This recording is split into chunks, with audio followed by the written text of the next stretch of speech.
اول حسن و حسین یافتم، با امردین بچه‌م یافتم، با بانوگل یافتم، با زهرا یافتم، حسن یافتم، با گشته حسین یافتم، با محرمه دخترم یافتم، با خطیچه و کبریو یافتم.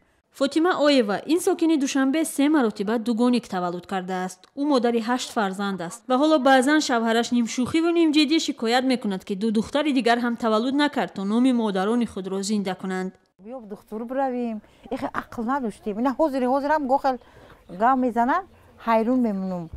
عقل نداشتیم. اینا خونه پرای بچه. من واه میگم خونه به یک نمیره مکتب میرون خونه تیش نه هیچ کنیست. میگم این خونه بزیبای هیچ کنیست خب اگر ایو در خونه باشن بچه میره خونه مو توی. فاصله بین تولد 8 فرزند این مادر 1 و 2 سال بوده. این عائله در خانه زندگی میکند که تنها از 3 حجره عبارت است. نونوری اصلی خانواده 3 فرزند پدر خاندان است که در یک نهاد دولتی کار میکند و 500 سومانی معاش دارد. اصلیدین اویف شوهری فاطیما میگوید تا زمانی که 2 فرزند بزرگش دستیار شدند خیلی اذیت کشید. میونه به میخوندن مایده بودن رو سیگاب دشوار بود. وقتی که مکتب میونه اینو تمام کردن من خودم دیدم با نگاه من برای نسوم مکتبای بالا با برده اینو داخل کردن دشوارتر بود. بعد همین تکنیکای گشتم که همین فرزندم مونم خوند یا هنرمند شد یک چی آموزد. پسرم حواسش بود همین برای که من راننده میخوام شدن، من میخوام الکتریکی نقش شوم. خانم مایده تر من همین یک خانوی انا ما خودمو قطعی کمپیرم من پایان با دخترای همه شسور کردیم من بالونگی خونه با پسرم من خونی خودشون با.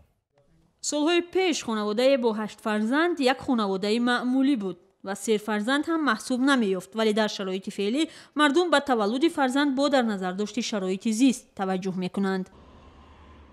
فرزند شرایط حاضره ده به فکرم، لیکن بگذار هر کس هر عائله خودش نقشه همین فرزند داشتن تا چند تا خودشون میکنن. کمی 3-4 تا بس به فکر من خیال میکنم.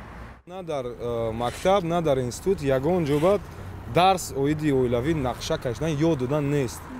سیستم منیجمنت نیست. این یک جا و میفهمد که چه خیلی توغری و مقایسه میکند خودش همسایه‌ش و همه این حیات مقایسه‌ای میشه کی باید فرد خورنده میتونه یا نه.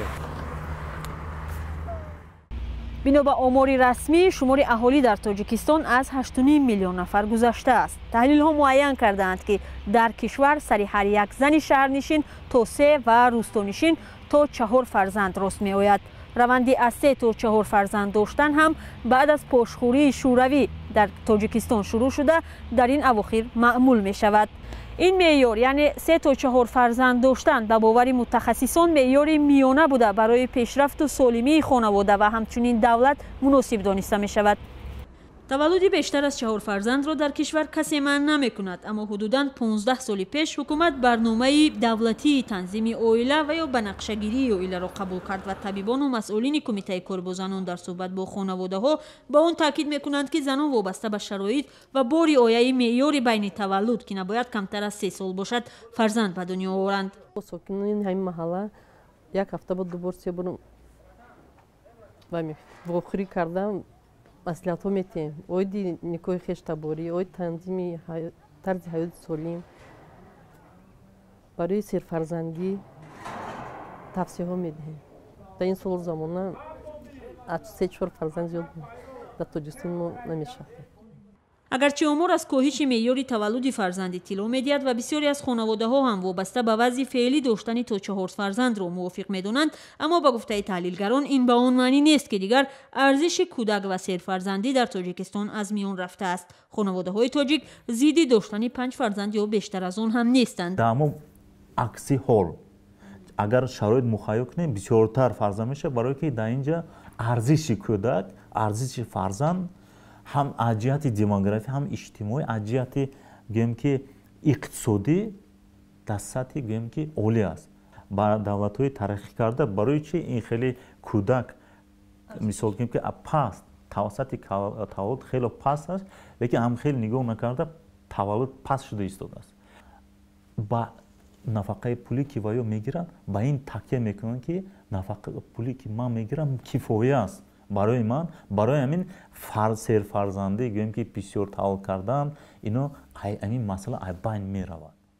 طبق تحلیل متخصصان روند کاهشیابی معیار تولد فرزند در تاجیکستان سالهای آینده هم ادامه خواهد کرد. شیوه زندگی و تولد فرزند در کشورهای خارج و ساکنان تاجیکستان که به این کشورها زیاد رفت و دارند تأثیر خواهد کرد. مقصد ما یگانه همین که همش هنرمند شوند.